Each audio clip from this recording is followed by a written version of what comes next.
इसी अबूझमाड़ के लगभग 210 नक्सलियों ने टक्करपल्ली वासुदेव राव के नेतृत्व में अपने हथियार पुलिस को सौंप दिए, सरकार को सौंप दिए और वो मुख्यधारा में लौट आए। लेकिन जब आप अबूझमाड़ में दाखिल होते हैं तो आपको अभी भी इस इलाके में नक्सलियों के जो कुछ वक्त पहले तक बहुत ही मजबूत उपस्थिति थी, उसके सबूत आपको यहाँ नजर आएंगे।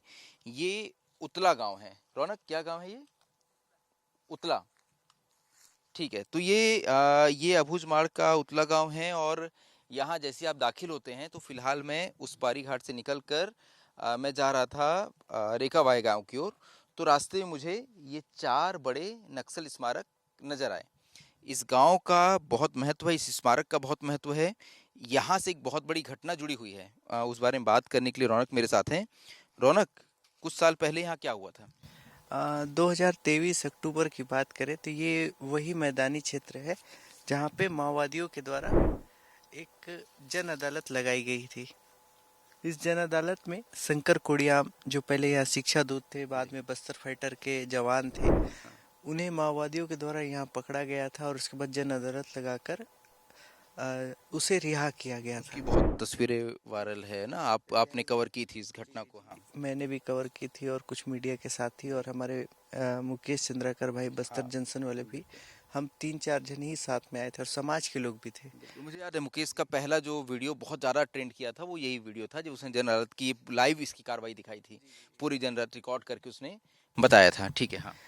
और ये साथ ही साथ ये स्मारक है जो एक माओवादी संगठन का एक स्मारक है, जी। जो उनके जो लड़ाके होते हैं हाँ। उनकी याद में ये स्मारक बनाए गए थे, जिसे पुलिस के द्वारा भी तोड़ दिया गया था, लेकिन अभी वर्तमान परिस्थिति में आप देखें इसे फिर से बनाया गया है कुछ अच्छा, तो समय इसे पहले। कब तोड़ा गया था और फिर कब बना दिया इसे वापिस?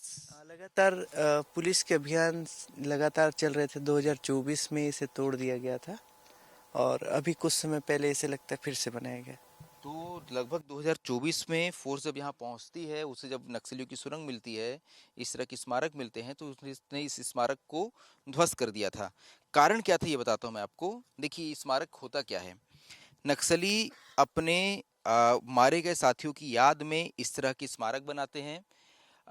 अगर आप देखेंगे यहाँ, मैं चप्पल उतार देता हूँ क्योंकि देखिए, कोई भी स्मारक हो किसी की मौत में अगर याद में बनाया गया किसी की याद में, तो कांकेर जिला उत्तर बस्तर परतापुर एरिया 16 अप्रैल हापा टोला, ये एक्चुअल आपा टोला लिखा है, हापा टोला है, कल पर घेराबंदी हमला लोपा 29 जन कॉमरेड शहीद अतोर किन भूमका लाल जोहार कॉमरेड सीला कुंजाम अमर रहे।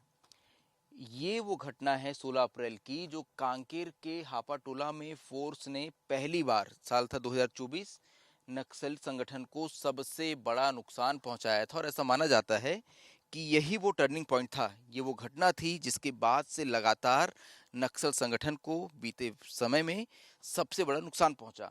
तो ये 16 अप्रैल की घटना है जिसमें 29 नक्सली मारे गए थे, कई बड़े नक्सल कैडर मारे गए थे और ऐसा माना जाता है कि परतापुर एरिया कमेटी जो उनकी है, हापाटोला का इलाका जो है, वहां से नक्सल संगठन पूरी तरह से कमजोर हो गया था। तो ये वो घटना है। इसके बाद इसका एक स्मारक आपको नजर आएगा उस घटना को याद करते हुए। इसके अलावा यहाँ देखिए, ये स्मारक बाकी स्मारकों से थोड़ा ज़्यादा बड़ा है, तो इससे ये समझ आता है कि इसमें महत्वपूर्ण नक्सलियों को उन्होंने याद किया है। ऐसा माना जाता है कि जितना बड़ा नक्सल कैडर होगा उसका स्मारक उतना बड़ा होगा। तो यहाँ देखिए, पोरवा शहीदीर किन लाल लाल सलाम, ये कौन सी भाषा है रौनक? ये गोंडी भाषा है। तो क्योंकि यहाँ इलाके जो है इसमें ग्रामीण गोंडी भाषा को जानते हैं, तो गोंडी भाषा में लिखा हुआ है।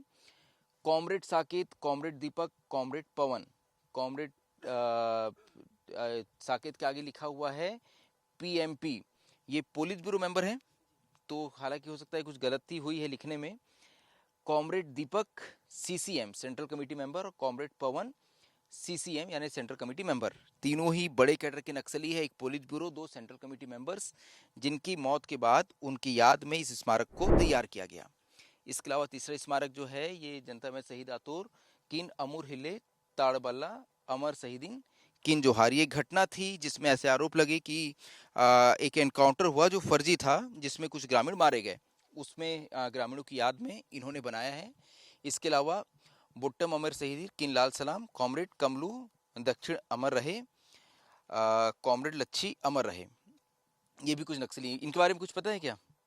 बहुत महत्वपूर्ण लोकल नेता हैं, यहाँ के नक्सली नेता हैं। डीवीसीएम स्तर के। अब देखिए, इन स्मारकों को बनाने का महत्व क्या होता है। जब आप इस सड़क से गुजरेंगे तो आपकी नज़र इस स्मारक पर जरूर जाएगी, क्योंकि बिल्कुल सड़क के बगल में बना हुआ ये स्मारक है। ऐसे में जब भी आप किसी शहर में गुजरते हैं तो आपने देखा होगा कि वहाँ चौक के नाम किसी बड़े नेता के नाम पे होते हैं, वहाँ के स्टेडियम के नाम किसी बड़े नेता के नाम पे होता है, वहाँ का अस्पताल का नाम किसी बड़े नेता के नाम पे होता है। मैं किसी नेता का नाम लूँगा तो फिर विवाद हो जाएगा, तो किसी बड़े नेता का मैं नाम लेता नहीं हूँ, लेकिन हमारे पूर्व पीएम, हमारे पूर्व राष्ट्रपति, हमारे पूर्व बड़े नेता, उनके नाम पे सरकार द्वारा समय समय पर स्मारक स्वरूप या तो स्मारक बनाए जाते हैं या फिर बड़ी बिल्डिंगें बनाई जाती है। कारण ये होता है कि जब भी आप उस सड़क से गुजरते हैं और जब आप नाम पढ़ते हैं तो आपके जहन में वो नाम अंकित हो जाता है। अगर आप उसके बारे में नहीं जानते हो तो आप एक बार जाके गूगल करते हैं। उसी तरह से जब आप इस इलाके में आते हैं और जब आप इस तरह की स्मारक देखते हैं तो ये बताता है कि यहाँ लोकतांत्रिक सरकार काम नहीं करती थी, यहाँ नक्सलियों की जनताना सरकार काम करती थी।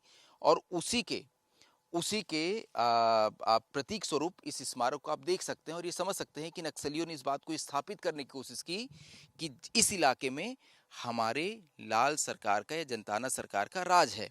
यही वजह है कि इन इलाकों में आप जहां जाएंगे वहां आपको नक्सलियों के इस तरह के स्मारक दिखेंगे। अभी आपको लगातार ये तस्वीरें मिलती होगी कि फला इलाके में फोर्स पहली बार पहुंची और वहां उन्होंने नक्सलियों का 15 फीट ऊंचा, 20 फीट ऊंचा स्मारक ध्वस्त किया। कारण यही है कि फोर्स अब इस बात को स्थापित करने की कोशिश कर रही है कि इस इलाके में वापस लोकतांत्रिक सरकार आ रही है और नक्सलियों की पकड़ इस इलाके में कमजोर हो रही है। यही वजह है कि फोर्स और नक्सलियों के बीच इस तरह से स्मारक बनाने का और तोड़ने का क्रम जारी रहता है। फिलहाल क्योंकि अबूझमाड़ का इलाका है, अबूझमाड़ डिविजनल कमेटी जो है एक समय में सबसे मजबूत गढ़ था नक्सलियों का, लेकिन यहाँ के अधिकांश नक्सली जो है वो रूपेश दारा के साथ वापस मुख्यधारा में लौट गए हैं। ऐसे में फिलहाल इस इलाके में नक्सलियों की संख्या बहुत कम होगी। कितनी होगी ये रौनक बता सकते हैं, लेकिन वो बताएंगे नहीं, क्योंकि वो हर बात कैमरे के सामने नहीं बताते हैं। तो ये वो इलाका है जहाँ आज भी आपको नक्सलियों की मौजूदगी के निशान नजर आएंगे, भले ही यहाँ के नक्सलियों ने भी हथियार डाल दिए हैं। ऐसे में बड़ा सवाल ये है कि जब वियतनाम जैसे इलाकों में, वियतनाम जैसे देश में जब वहाँ अमेरिकी सैनिकों के साथ युद्ध हुआ था तो उस वक्त के जो निशान थे इस युद्ध के, उसे बहुत सहेज कर रखा गया है और उसे अब पर्यटन क्षेत्र के तौर पे विकसित किया गया है। ऐसे में अगर जब आज हम ये सोचते हैं कि इस इलाके से हो सकता है नक्सलवाद पूरी तरह से खत्म हो जाए, इस इलाके में आम लोग की पहुंच हो, तो क्या सरकार इस तरह के स्मारकों को बचा कर रखती है ताकि ये बता पाए कि एक ऐसी समस्या भी देश में थी जो लगभग 50 सालों तक चली। 50 सालों तक चलने के बाद इस समस्या का खात्मा कैसे हुआ, इस समस्या के चलते कितने लोगों ने अपनी जान गंवाई, तो ये क्या इसे भी जनता के सामने पेश करने के लिए सरकार इसे बचा कर रखती है या सरकार इसे ध्वस्त कर देती है, ये एक बड़ा सवाल होगा। तो फिलहाल ये क्या गांव बताया था आपने?